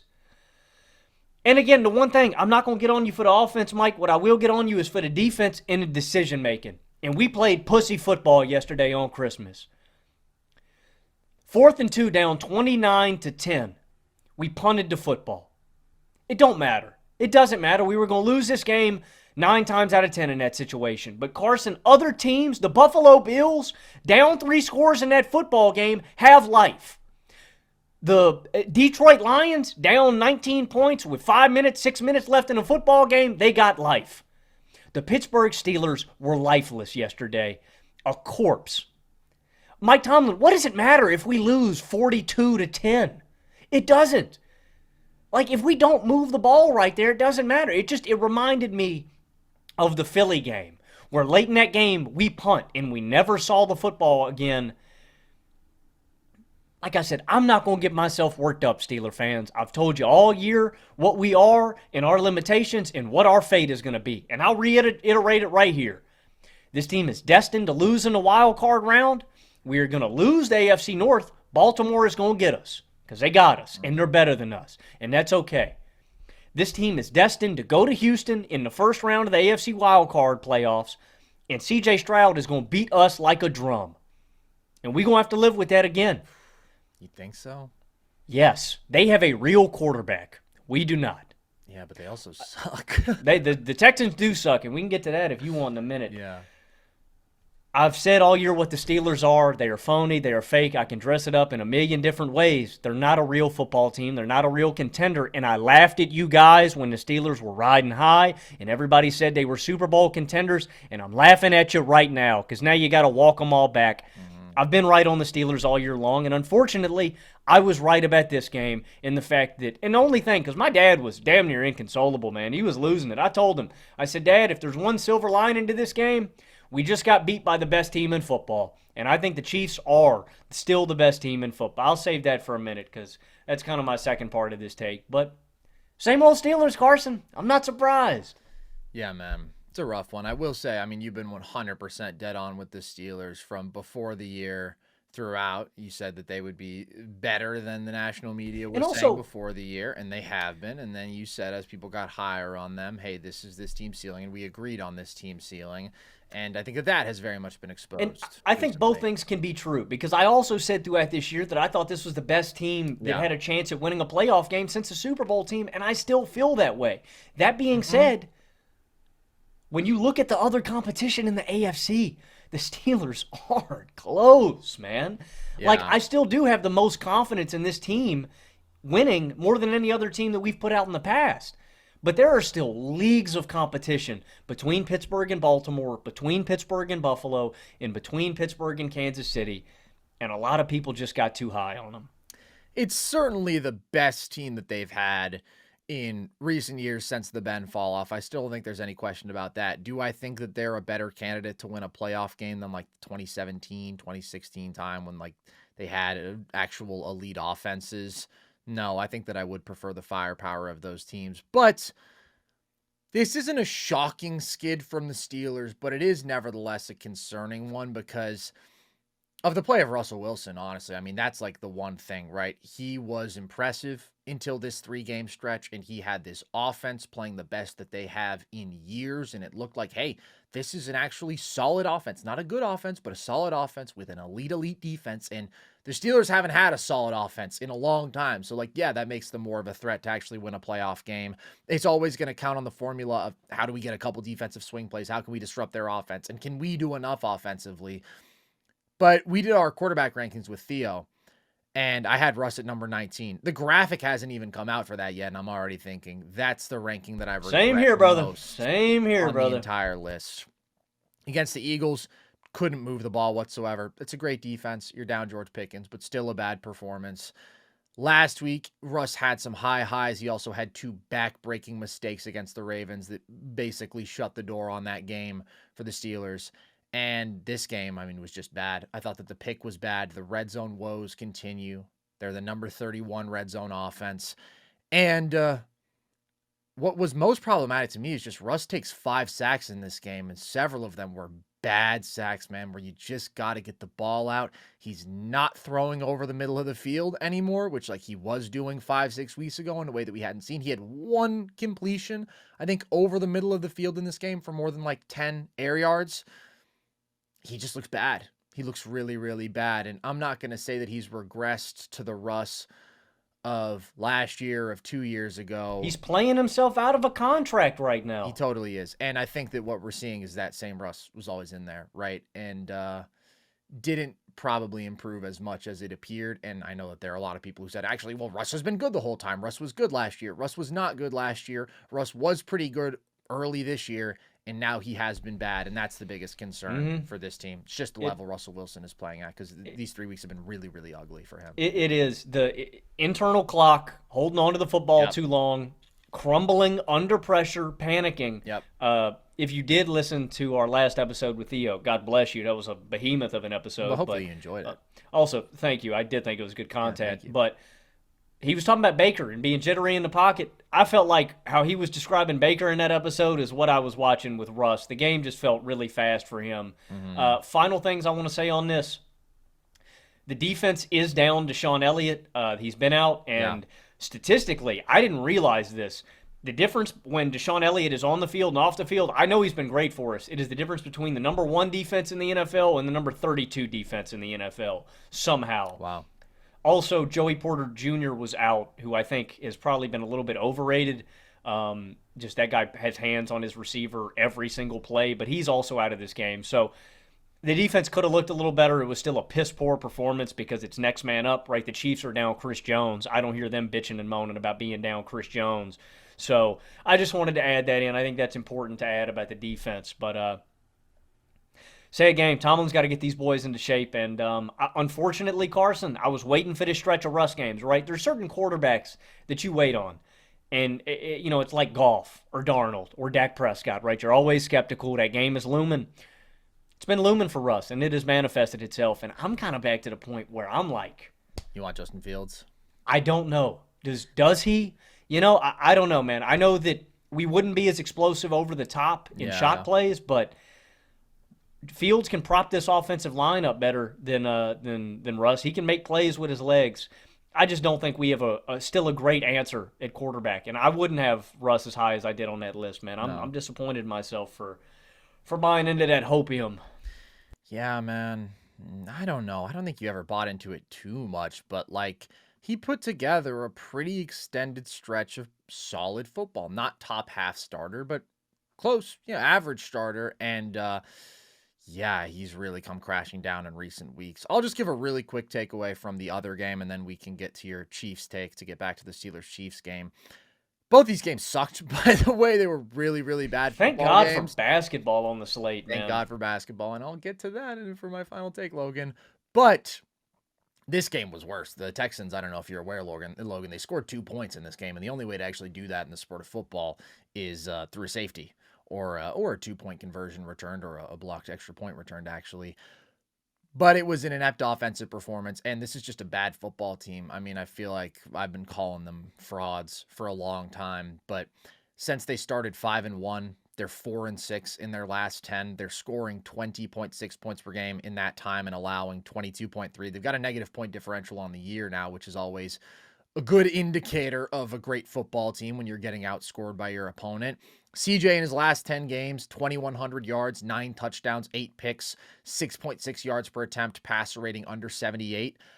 We talked about him extensively in our quarterback rankings episode, and I think I had him definitely on the high end of where he can be. I think you could argue him lower much more easily than you could argue him higher. I don't think you can argue him above a Jordan Love or anybody else in my top 7 at this point. I do still think a vast majority of the cause for his struggles is the situation. The offensive line is terrible. The run game is bad. The receiving talent, as of late, obviously has gotten really injured. Diggs is done for the year. Tank Dell is done for the year. But he clearly hasn't progressed, and I think that that's where the disappointment comes from him in this season. Early in the year, he was doing a nice job of mitigating a rough situation. He was great on 3rd and long. He was digging them out of some of these tough spots, but he just hasn't been nearly as effective doing that, and he's made some mistakes you'd like to have back, and he's missed some throws, even from inside the pocket, that you wouldn't like to see. But it's a bad run game. I mean, everything about this offense around him outside of Nico Collins is pretty bad, and the defense is good, but not enough to inspire confidence in this team to do anything for me. So I don't know, man. You're talking about them beating the Steelers, maybe I think I would pick the Steelers. At least the Steelers have an elite offense. I don't know. I do really like CJ. I don't put a lot of this defense, on him. Yeah. Man, though, you look at this year for the Texans, can we just go through their wins? They've beaten one good team all year, and it was my Buffalo Bills, unfortunately, in a very, very bad football game to watch. Colts, Bears, Jags, Bills, Pats, Colts, Cowboys. They lost to the Titans. They beat the Jags again. You beat the Dolphins. Like, if they're not in the AFC South, there's no chance this is a playoff Exactly. team. They're 4-1 in the AFC South. That's the only reason. Well, the reason I think the Texans would beat the Steelers, one, they have the quarterback advantage. Yeah. Two, Jonathan Grenard and Will Anderson petrify me. I think they might with eat how Russell Russ has Wilson. been in the I pocket think they might recently. eat Russ alive in That's the fair. pocket. Yeah. I think they're on similar ground, and these teams Yeah. are both just falling apart. And if this defense is fully healthy, I also think I'd take Pittsburgh, but I just got a bad feeling, man. And I know how Steelers are one of those teams, man. Like, it seems like I thought yesterday was gonna be the day that the Chiefs broke through the 30-point dam. I was like, of course it's gonna be us on Christmas Day. Merry Christmas, buddy. Yeah. Hey, man, I said it the week before the show. I get to watch Mahomes beat the Steelers' ass on Christmas Day. It's tough to be that emotionally invested in a sporting event on a holiday. I feel But- for you. Neither of these teams are good, man. They are either way. If they do face off, It's a mid-off. you're getting marched to your death sentence in round two. That's a New Year's gift to whatever team they get to play. Yeah, definitely. And the Ravens obviously also played a really good game. Like, I thought that Lamar was really good. I thought their entire offense was really good. Lamar had a few outstanding plays. I don't really want to do this whole MVP race conversation. I don't want to do it every week. I feel like at this point it's like after next week You've picked when all the games have been played. Yeah. No, I don't think you've picked. I actually think the opposite. I think it's still totally up for I agree. grabs, which I is completely why agree. I don't think we need to relitigate it every single week. Like, this has been a Lamar week. Josh hasn't played this week, but Josh wasn't very good against the Patriots, and Lamar was good against the Steelers, and Lamar was good in this game. But, like, the one thing that I do think people are missing, I don't even want to get into it. I'll talk about it after I wanted to say one more thing about it. Yeah. The one dynamic that I do think people overlook with Lamar, and it's what I said at the halfway point, it's what I said, I don't know if I said it at the beginning of the year, but I do think people just kind of take for granted that Derrick Henry does exist and is playing a phenomenal running back season this year, where if you were on the fence, that would tip it in favor of Josh to me. But that's the only other point I want to make. Well, I guess I will make my point real quick, even though I've made this point before. Seeing right now is like these stat head comparison graphics going around, and like Lamar totally has the statistical advantage, as we've said time and again, by all of these conventional statistics. But the question that I ask people is, why do the Buffalo Bills, with offensive personnel that is not as good as the Ravens, I think we can agree, without an A-plus weapon like a Derrick Henry, with a receiving core that people laughed at before the year that has been banged up, why do they have the better offense? Why are they second in points per drive? Why is there a bigger gap between the Bills' offense and the Ravens' offense than there is between these teams defensively? Like, that's been the greater component in the Bills being 12-3. And why do the Bills have arguably the 2 wins of the season? Like, if Lamar has been better in every way, then why is it that Josh, with an inferior offensive supporting cast, has led a better team offense? And I think a big reason is, like, a lot of this stuff doesn't show up in the conventional stat sheet, right? When you're talking about avoiding sacks, right? Josh's incredibly historically low sack percentage. When you're talking about limiting turnovers, the graphics always seem to only have interceptions up against each other. They don't have fumbles, where Lamar has accounted for, I forget the exact difference, but Lamar has more turnovers on this year, and the difference there is that he has significantly more fumbles. Control of the game is not something that shows up on a stat sheet, like some of this situational execution where they've both been great, but I just don't think the MVP race in football is determined by comparing one stat sheet to another. It never has been. It's why Brock Purdy was an MVP last year. It's why we laugh at Brock Purdy's case. And I'm not at all comparing Lamar's case to Brock Purdy, because Lamar is amazing and one of the greatest offensive engines ever, having one of the greatest seasons ever. I'm just saying, as a matter of principle, like, we acknowledge that it's complex until we don't. And it feels like right now people are making it like just a pure statistical thing. Just these pure conventional statistics, right? Yeah, Passing yards, rushing yards, total touchdowns, passer rating. I mean, and I think look at the team, look at the offensive success. Like some of these more complex metrics also. EPA, I know at least coming into this Lamar game, had Josh higher on the season.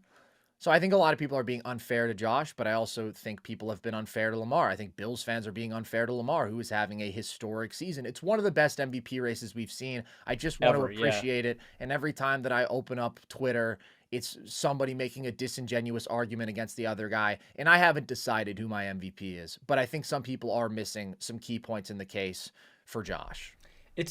it's all propaganda. I mean, people have picked their side, and they're gonna pigeonhole. And then you got Joel Moran, our buddy, saying Patrick Mahomes is the MVP. Dude, I love Joel. He says some wild shit. He has got some of the funniest tweets, and I don't know, man. It's formulaic too. The Ant tweet is what really got me last night when I was like, dude, Ant crumbled in that fourth quarter, and he was like, Anta Claus would not be denied. And I'm like, bro, he's taking Ant over God.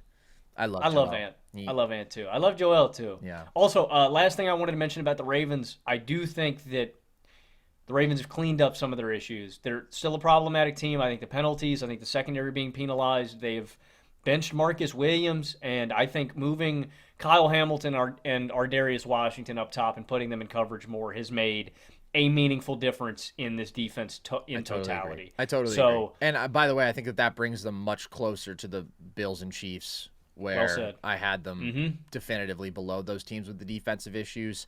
That defense has been a lot better as of late, and we haven't seen it tested against the most high-end competition, and we won't until the playoffs, but I do feel better about them on that side of the ball. Okay, what's your Chiefs takeaway from the Steelers-Chiefs game, Logan? Chiefs is still the best team in football. That's what I've been saying. I've had that the entire year. I feel like I've been one of the only media heads who has kind of stayed with that. I feel like a lot of people have jumped ship and gone Buffalo or gone Detroit or whoever they took. I've stayed loyal to Kansas City, and I still feel like they are the Super Bowl frontrunner. With this win, they have now secured the first-round bye, and their offense has looked a whole lot more dynamic over these last 2 weeks, man. The one thing I didn't like in this game was that catch that they ruled for Hollywood Brown. Real quick, just let me get this out of my system, but people always give shit about the NBA and them being a bad product and the threes and the referees and stuff like that.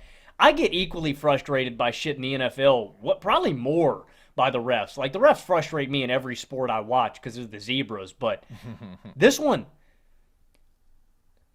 how can we have replay assists so quickly for every other game? And it's not a Chiefs thing. I don't want to make it a Chiefs thing because I think people blow that out of proportion too, but every game we have replay assist, and if there's a controversial call, the refs go, hey guys, y'all can't snap the ball yet. We need to take a look at this play real quick, and then y'all can resume.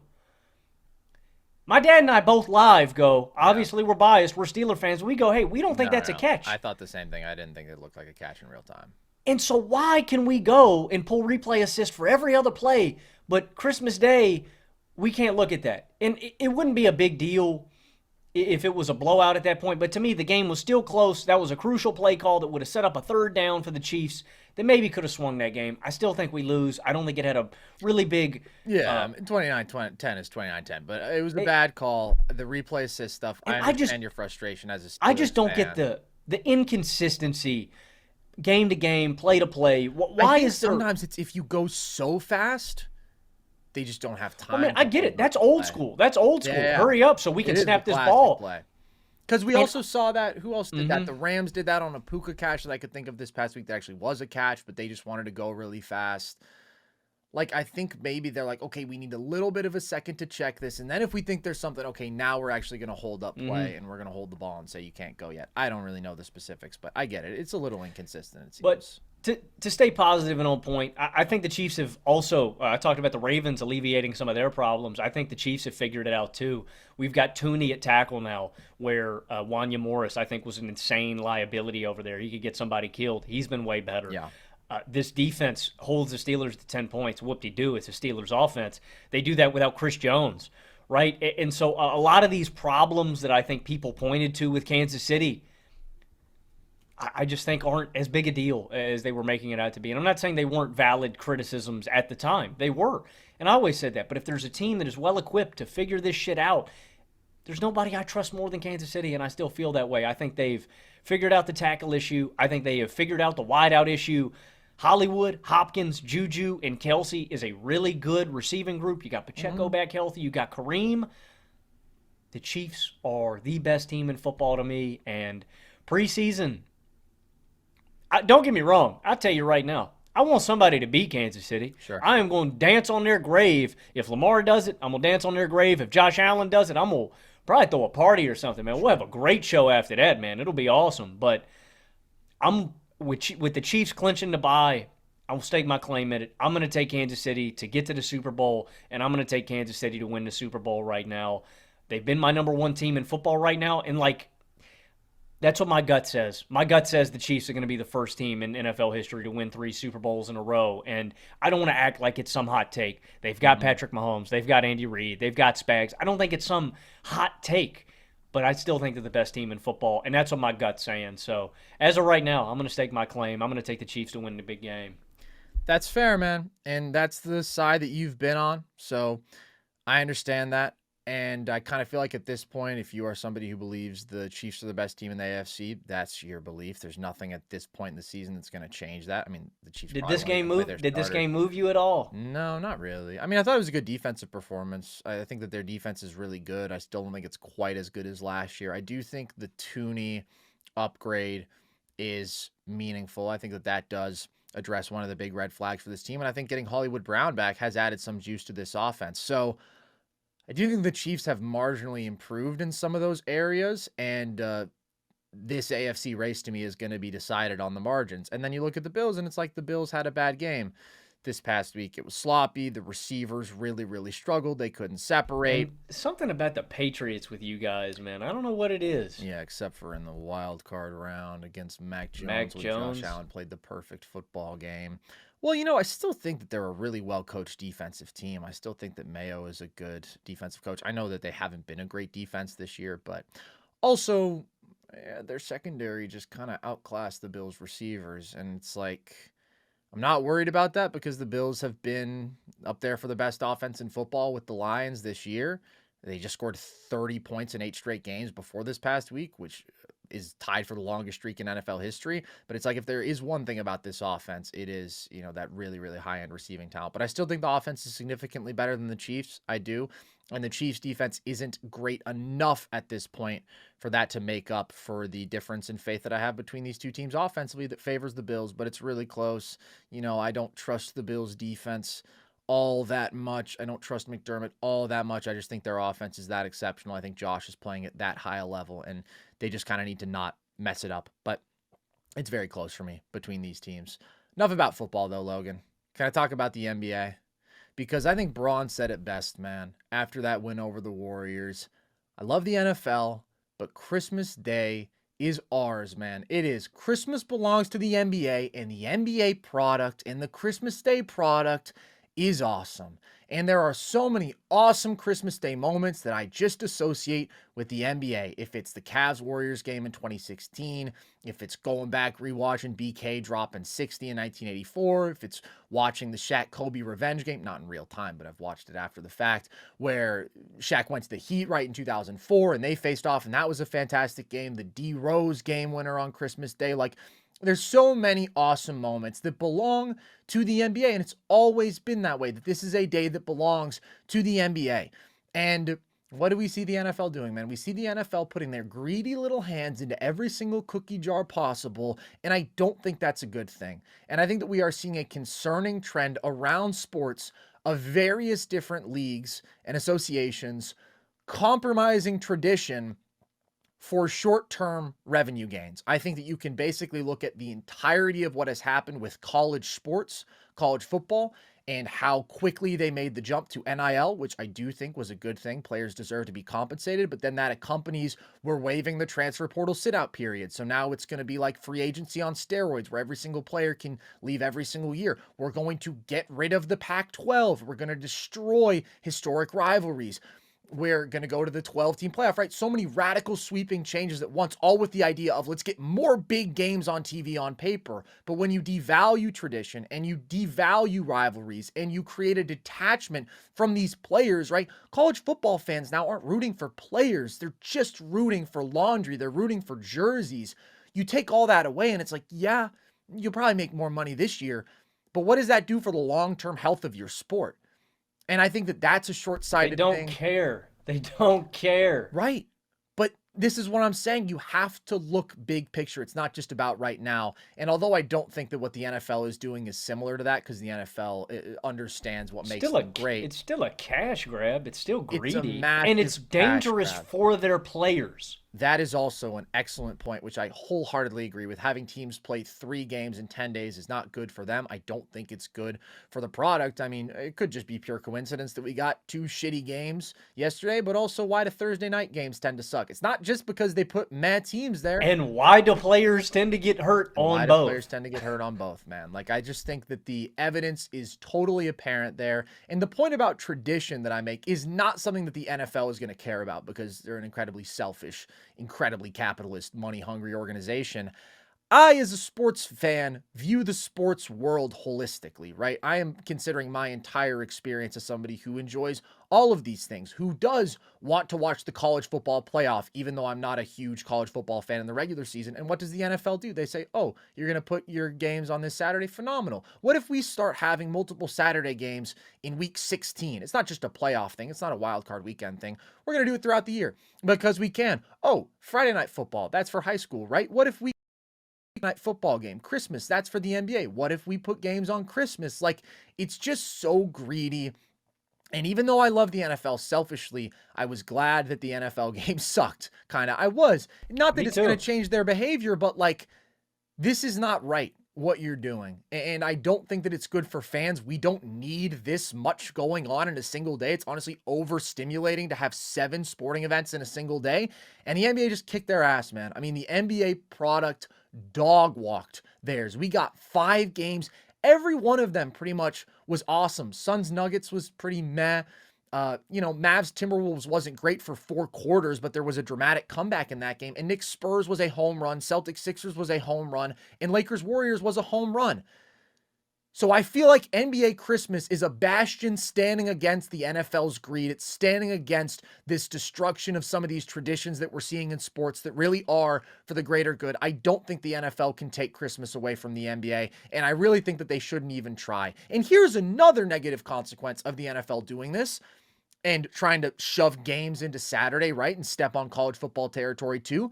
They've ruined their Sunday slate, Logan. Look at the slate of games this Sunday. It fucking sucks. What is it, like there's 3 or 4 games or something? Yeah, well, exactly. It's more than that, but there's one good game all day. They took their 4 best games or 4 of their 5 best games because there's actually 6 games being played before Sunday this week throughout Christmas and Saturday and Thursday night, and they've removed them from the Sunday slate. So I just think there's more negative that comes from this. Like, I get it. They want to have as many primetime slots as possible, but it's unnecessary. Personally, I don't think it's good for the product, and I don't think it's good for the sports world at large. But I hope that there are also a lot of people who have been bitching and moaning about the NBA and farming clips on Twitter and claiming absolute nonsense points to be outraged about. I hope some of those people actually sat down and watched the basketball on Christmas Day, because to me that was reflective of the state of the NBA right now. And it's a beautiful state that the NBA is in. It is not a league that is in crisis in terms of the product. I don't care about the ratings. I don't control the ratings.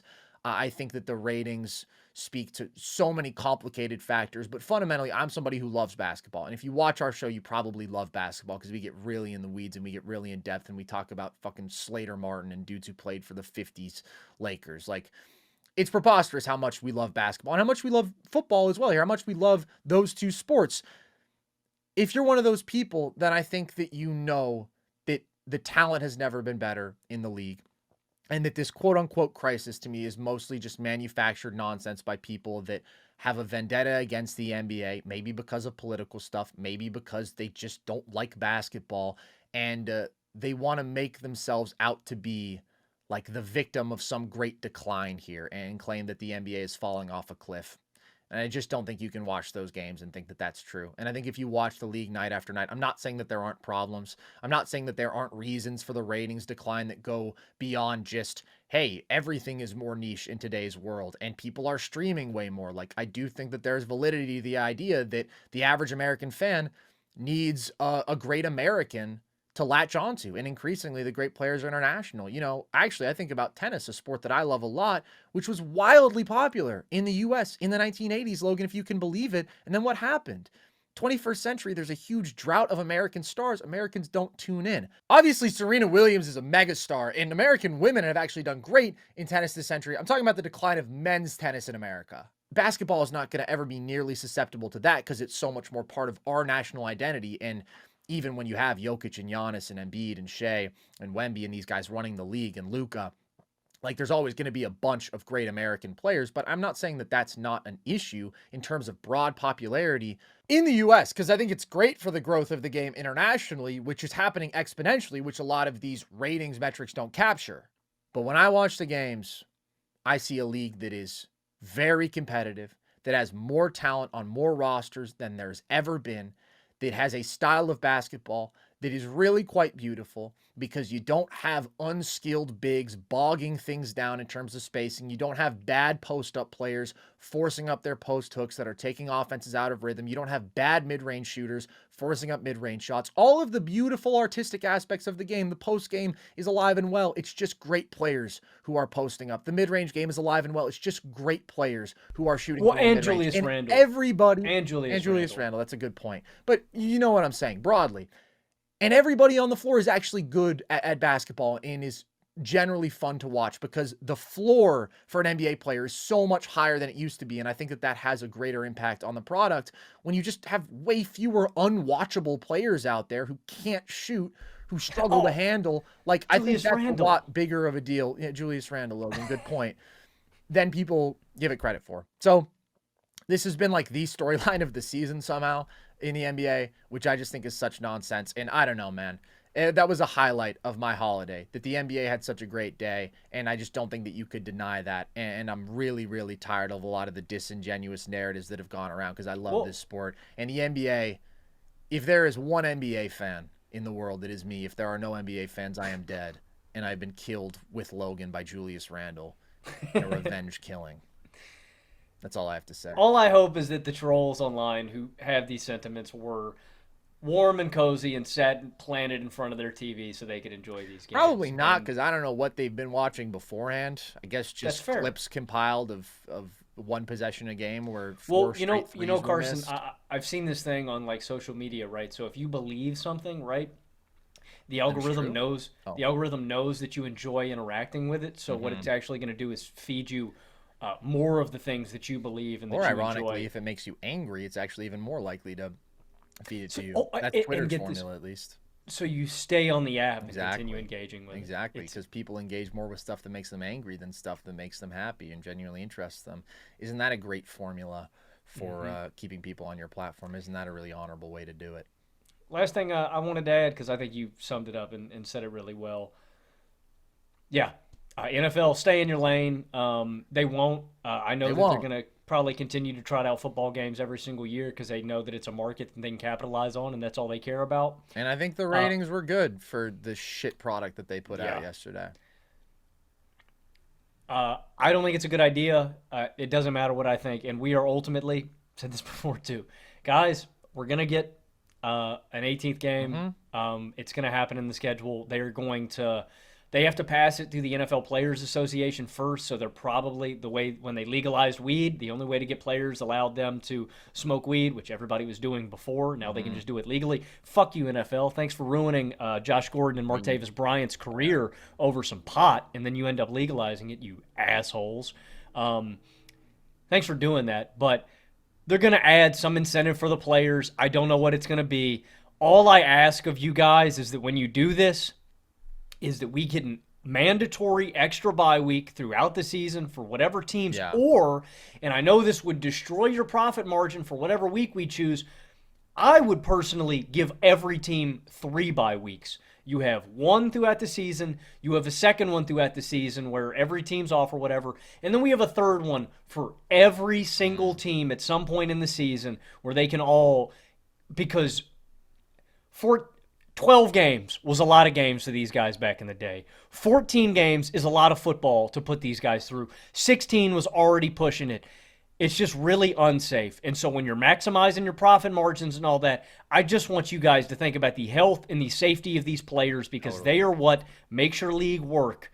And I personally think it is a little bit unsafe, and you're doing this with a reckless you're doing this with a reckless disposition where you it doesn't pop in. And so just please take these guys' health, their families, all of that into consideration when you're doing it, because I think that's what we're heading for. I think we're going to get 8 playoff teams. I think we're going to get 18 games because The owners can't help themselves, and the NFL is a money printing machine. And listen, the NBA is also very much driven, obviously, by financial motives. Like, that's what these leagues are. The funny thing is, The NBA is the world, true, but especially these massive entertainment corporations. But the funny thing is that the NBA is increasing in value so much, and people are still freaking out as if it's dying. But I think you could improve the NBA regular season product by shortening the regular season to 66 games. Like, I really do think that would help, but that's not going to happen. So that's kind of the unfortunate aspect of it all. And we, of course, are helpless in this, Logan. Our only power is to yap.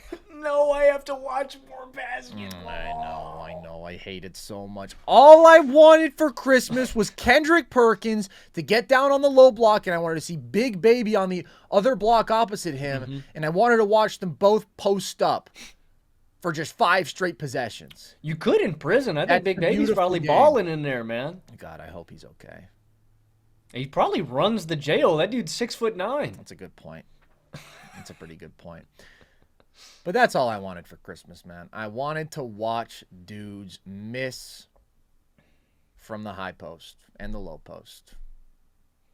Basketball is awesome, man. Appreciate basketball. Appreciate football. Enjoy it all. I mean, I'm not going to tell you how to think if you're not happy, okay? But make your complaints and your criticisms legitimate instead of just throwing shit against the wall and spreading misinformation and recklessly bad opinions, which has kind of been the theme of the year, maybe the theme of our world now. God, that's so deep. All right, guys. Merry Christmas. Happy Hanukkah. Happy Boxing Day to all of you who celebrate. Logan, you celebrate Boxing Day. Dude, you, as a member of the British Commonwealth, are a huge fan Today's of Boxing Day. That's why I'm saying it. My fault. Yeah. This dude is a Boxing Day hater. If you want more of our content, there's plenty more of it. We did a show earlier in the week with Theo where we both ranked Russell Wilson too high, but we also ranked every starting quarterback in the NFL from number 32 to number 1. It's the longest podcast we've ever done, but I did think it was a good one, and we love our boy Theo, so check that out if you want. And, of course, we got all of our NBA stuff here, all of our full shows. We've got film breakdowns on our YouTube channel. You can listen to our shows across all audio platforms. And if you want even more content, you fiends, you can follow us across social media, TikTok, Instagram at NerdSesh, Twitter at @nerd_sesh. You can check out our Discord if you want. The link to that is at the link tree across our social media bios. And you can check out our merch. If you want to give somebody a really late Christmas gift, you can do so by finding that link in our link tree at breakingtea.com. So with that, as always, appreciate you guys. We will see you not with our normal Sunday night show. We're both going to be at a wedding. We'll come back with something Monday where we'll talk about the NFL, and we'll see you then. With that, as always, I've been Carson Brabber. I have been Logan Camden. And this was NerdSesh.